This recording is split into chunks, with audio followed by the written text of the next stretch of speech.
বর্ষা আমাকে সব বলেছে।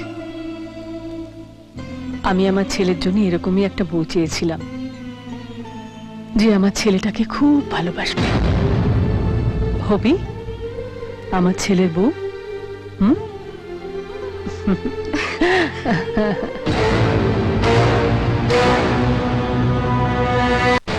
ইম্পসিবল। তুমি কোত্থেকে এসব শুনেছো আমি জানি না, কিন্তু তুমি ভুল শুনেছো। মোনা নিজের চোখে সব দেখেছে, নিজের কানে শুনেছে। বিন্দুও তাই বলছিল। কি খুব বলো? হ্যাঁ, মিসেস চৌধুরী এখন থেকে ওই মেয়েটিকে রাহুলের বউ ভাবতে শুরু করেছেন। মিস্টার চৌধুরী, আমার মেয়ে আপনার ছেলের বউ হতে পারলো না, তাতে আমার কোনো দুঃখ নেই। আমার শুধু একথা ভাবতে খারাপ লাগছে, চাল নেই চুলো নেই এমন একটা মেয়েকে আপনার বাড়ির বউ করে আনতে হবে, যে কিনা চৌধুরীর বাড়ির কাজের লোক হওয়ার পর্যন্ত যোগ্য নয়। লোকে তো সামনে কিছু বলবে না, পেছনে বলবে, আর আমাকে দাঁড়িয়ে দাঁড়িয়ে সেই কথাগুলো শুনতে হবে। আপনার বন্ধু হিসাবে আমার কি খারাপটাই না লাগবে, আপনি ভাবতে পারছেন? এসকে, বিজনেস আর রিলেশন দুটো জায়গাতেই আমি বেমানার লোক অ্যালাউ করি না, আর সেটা তুমি ভালো করেই জানো।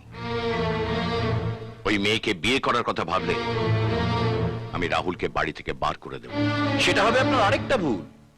সাপটাকে মারতে গিয়ে আপনি লাঠিটাই ভেঙে ফেলবেন। সাপটাকে মারুন, কিন্তু লাঠিটা যেন না ভাঙে, কারণ ওটা আপনার, ভেঙে ফেললে আপনারই ক্ষতি।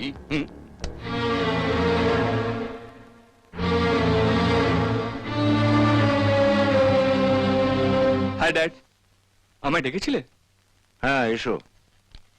দেখো, আমাদের হলদিয়া ফ্যাক্টরিতে একটু প্রবলেম দেখা দিয়েছে। একজন কারো ইমিডিয়েটলি যাওয়া দরকার। আমি তো যেতে পারছি না, আমার মনে হয় তুমি একবার ঘুরে এসো। আমি? কেন, কোনো অসুবিধা আছে? না, মানে কাল বর্ষার বিয়ে, আর আজ আমি বাড়ি থেকে চলে যাব। রাহুল, এই বাড়িটা দাঁড়িয়ে আছে আমাদের বিজনেসের ওপর।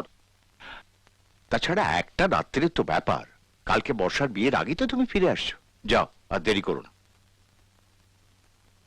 কি হলো, যাও। যাচ্ছি।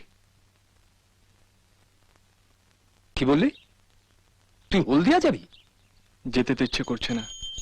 তো যাচ্ছিস কেন? মেসমশাইকে বলে দে তুই যেতে পারবি না। না কার্তিক দা, মেসোমশাই যখন বলেছেন ওর যাওয়াটা দরকার। কিন্তু পূজা একটা... কার্তিক দা, মেসোমশাই ভালো বুঝেছেন বলেই তো পাঠাচ্ছেন। ঠিক আছে, তোমরা যা ভালো বোঝো তাই করো।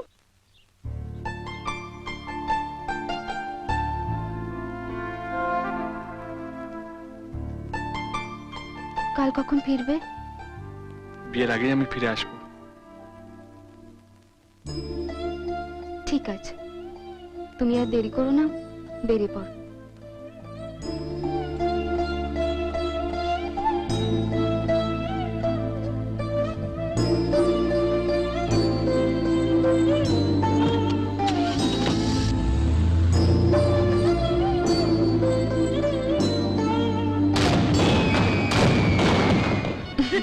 ওমা, কিরে তোদের এখনো হয়নি? এই তো হয়ে গেছে। আর তুই সারাক্ষণ বুঝি ওকে নিয়ে বসে থাকবি? নিজে একটু সাজগোজ করবি না? তাড়াতাড়ি সাজগোজ করে নে।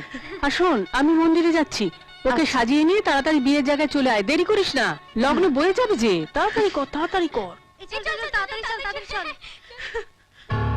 বাবা, বেশ সুন্দর সেজেছ তো। বর্ষার বিয়ের সাথে সাথে নিজের বিয়েটাও পাকা করে ফেলতে চাইছো নাকি? তুমি যে এতদিন এখানে আছো সেটা তোমার দাদা জানে? হ্যাঁ, দাদা অনুমতি না দিলে আমি আসতে পারতাম না। ও, প্ল্যানটা তাহলে তোমার দাদা? প্ল্যান? কিসের প্ল্যান? ন্যাকা, কিচ্ছু বোঝো না। না টেনে এক থাপ্পড় মারলে না সমস্ত বুঝে যাবে তুমি। তোমাদের মতো চাষা ভুষাগরের মেয়েরা রূপ দেখিয়ে, যৌবন দেখিয়ে বড় লোকের ছেলেদের যেভাবে মাথা ঘুরিয়ে দেয়, সেই প্ল্যান।